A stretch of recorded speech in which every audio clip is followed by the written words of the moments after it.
Hi mga kauni, for today's vlog nga guys, tuturuan ko naman kayo kung paano mag-schedule post dito kay TikTok. Yes, pwede ka rin mag-schedule post dito kay TikTok. Lalo na kung ikaw is isang affiliate dito kay TikTok, tas marami kang video at gusto mo siyang i-schedule post, is pwede para hindi ka na nahihirapan post ng post. So, ayan, pag nandyan ka na sa inyong menu, i-click mo lang yung post, ayan. Tapos, add mo lang dito sa may gilid, guys. I-add mo lang dyan yung inyong video. Diba? Kailangan meron ka nang naka-prepare na video. I-click mo lang yan. And then, after nyan, i-next mo lang. So, kung gusto mong i-edit, i-edit mo siya, guys. Kasi meron yang music or kaya slow para mas mahaba yung video. Tapos, next mo na. And then, makikita mo dyan more option. Ayan, i-click mo lang dyan yung schedule post. Ayan, pwede mo nang i-schedule yan kahit anong araw mo siya gustong i-post. So, ayan. Ako kinabukasan ko siya ipo-post para kinabukasan din siya lalabas sa aking newsfeed.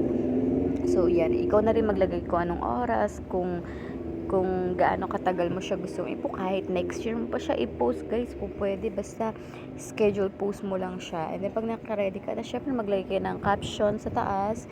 And then, ayan, pwede mo na siyang i-post at kinabukasan is lalabas na siya. I-post na natin siya. Ayan, i-copy paste pala muna natin yung description ng item natin. So, ayan, maglagay lang tayo. Tapos, lagay lang natin yan ng yellow basket. And then, i-post na natin siya.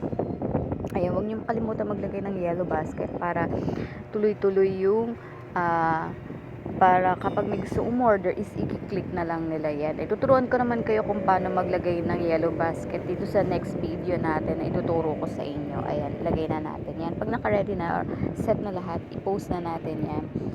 Ayan. Tapos makikita nyo dito sa newsfeed nyo or dun sa profile nyo sa menu is makikita nyo doon yung kung kailan siya lalabas. Ayan, makikita nyo dyan. Ayan guys, nasa taas siya. So, ayan, may date at kung kailan siya ipopost, or sa akin kasi is tomorrow na siya. Ayan. O, ganun lang kasimple guys kung paano schedule post dito kay TikTok. So, hindi ka na hassle kapag post ka ng post kasi yan, automatic yan, mag-upload yan kung kailan mo siya i-schedule. O, diba? Bongga. Kaya kung ako sa inyo guys, i-try nyo na yan. Thank you for watching.